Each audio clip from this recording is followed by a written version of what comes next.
que el presidente Andrés Manuel López Obrador, sí, los consejeros del INE, los ministros de la Suprema Corte de Justicia de la Nación, las cabezas de estos institutos o instituciones autónomas independientes. Por eso creo que es muy relevante lo que dijo hoy el presidente, que hay un guardadito en la Suprema Corte. Dice el presidente Andrés Manuel López Obrador que un fideicomiso del Poder Judicial, debí de haber dicho, no solamente de la Suprema Corte, del Poder Judicial, un guardadito, un fideicomiso de 20,516 millones de pesos. 20,516 millones de pesos. Hace unos días Adán Augusto López Hernández, secretario de Gobernación, también hablaba de los fideicomisos en el INE. ¿Por qué el mexicano no está informado acerca de esto? Si estos no son privilegios, entonces, ¿qué son? Mi querido Jaime, también escucho tus opiniones acerca de esto que destapa el presidente. Pues mira, esto te confirma, y lo hemos venido reiterando aquí una y otra vez. El aparato judicial, el Poder Judicial y también el Instituto Nacional Electoral se han convertido en los dos últimos reductos, bueno, en algunos de los dos más importantes reductos que la oposición, los poderes de las grandes corporaciones, de los partidos políticos tienen todavía en su haber. Y en muchos sentidos se puede decir que tanto el Instituto Nacional Electoral como el Poder Judicial, como dice la canción, crearon su mundo aparte. Y este descubrimiento de este fideicomiso por más de 20,000 millones de pesos, que es creo que es por 4 o por 6 el presupuesto de la Presidencia de la República, revela hasta qué punto el Poder Judicial, insisto, es un feudo de dirigentes, de mandarines, que tienen control sobre todo el aparato judicial. Ellos deciden desde la más alta instancia de comando del comando hasta el último ministerio público, hasta el último juez. Ellos deciden quién es culpable y quién no lo es. Entonces, realmente estamos ante una situación realmente excepcional, donde el aparato de justicia pues se ha convertido en el principal obstáculo junto con el Instituto Nacional Electoral. Esto es muy peligroso porque sobre todo el aparato judicial representa quizá el principal obstáculo, y quien esté escuchando lo que estoy diciendo seguramente van a decir, pero este idiota, ¿cómo dice? ¿Cómo se lanza como contra una institución, contra la Suprema Corte de Justicia? Está mandando al carajo a las instituciones. No, espérense, yo mando al carajo a estas instituciones corruptas, que lo único que están haciendo es defendiendo el feudo de sus patrones, de quienes les pagan, de quienes los sobornan. Yo he insistido una y otra vez, Vicente, el Poder Judicial, la Suprema Corte de México, es uno de los únicos poderes en el mundo del aparato de justicia que tiene su propio canal de televisión. No hay en el mundo otro, es decir, por ejemplo, tú vas al Departamento de Justicia, no tiene un canal de televisión, que por cierto, ves los programas del canal de televisión, Dios mío, son un bostezo tremendo, que entrevistas a un magistrado, que entrevistas a abogaditos. No, es un asco ese canal.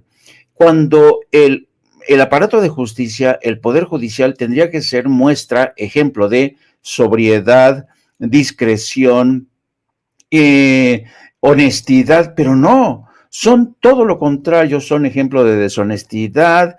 Ve el caso que mencionaba nuestro querido Paco Cruz, el caso de la señora Otálora, filtrando una resolución, eso es sobriedad, eso es discreción que se espera de un poder judicial. Es que esto es escandaloso. Y lo que acabas de decir tú, Vicente, si en México no tuviéramos una mañanera, ¿cómo nos sentaríamos? ¿Cómo nos estaríamos enterando de esto que están descubriendo? El presidente ya le pidió también al secretario de Gobernación, Adán Augusto, que dé a conocer en qué consiste, cómo se crearon los fideicomisos del Instituto Nacional Electoral, que una cosa muy interesante, ¿te acuerdas cuando inicia el gobierno Andrés Manuel López Obrador, decide que desaparecen los fideicomisos?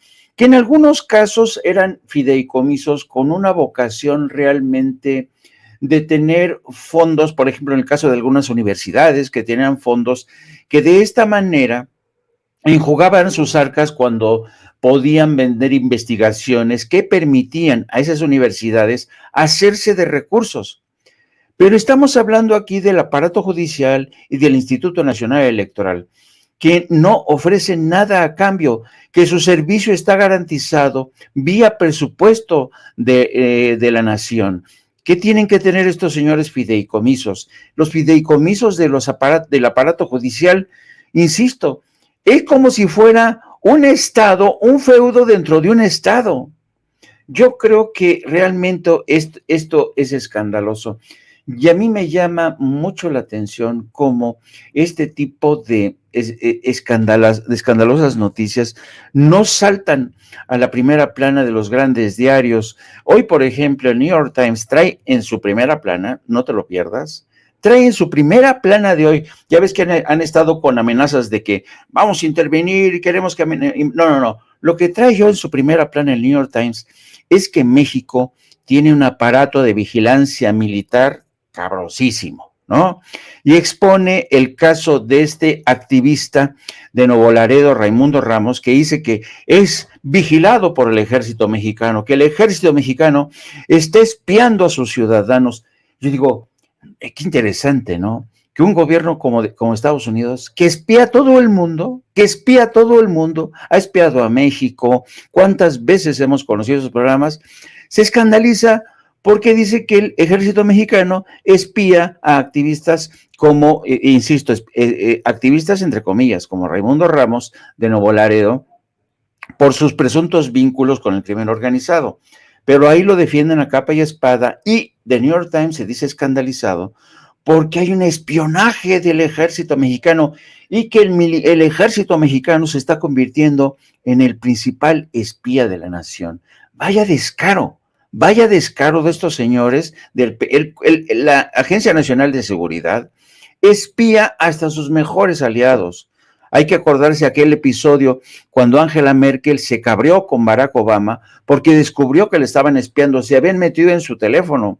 ¿Cómo espiaban aquí a Calderón? ¿Cómo espiaban a Peña Nieto? Ah, pero eso sí no lo consigna The New York Times. Y estos señores de New York Times tienen el descaro de sumarse a esta política que ha criminalizado a personajes como Julian Assange.